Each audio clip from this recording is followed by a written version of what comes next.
Good morning. It is the day after hosting my women's retreat in the forest, and I had quite the eventful night last night, but I had a productive morning. I got up, I went for a run, I did some yoga, I heated up some leftovers from the food from the retreat this weekend for breakfast, and now I'm going to go swim in the river a little bit and rinse off before coming back and doing a deep clean of my van, because as you can see, it's a bit messy. It became a dumping ground during the retreat. I was just so busy with hosting that I just came back to my van and crashed. So it's time to reorganize a bit, put the van back together, and also do a bit of a summer season clean.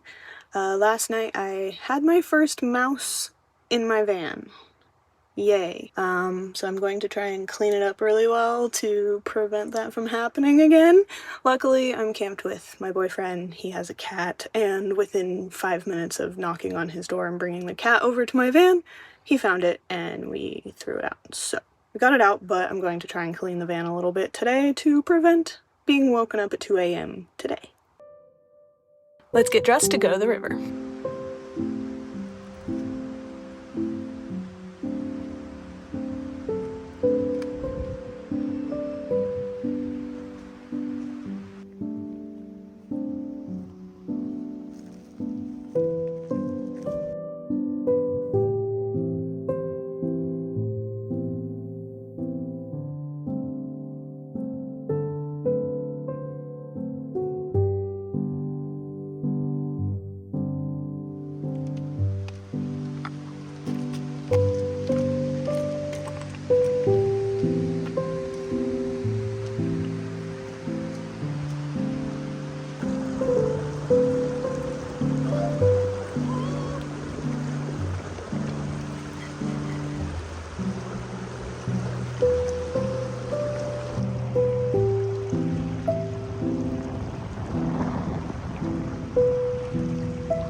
Okay, I just got back from our river walk and swim. It was very nice. I got to just sit and sunbathe for a little while, and now that I'm done with everything that I need to do today as far as moving my body and work, now it's time to clean this messy van.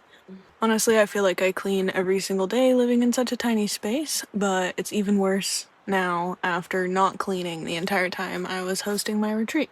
So I'm going to time-lapse this, see how long it takes me to get it clean, and then make dinner, and I might make a cup of tea later tonight and sit down and chat about how the retreat went, so stay tuned for that.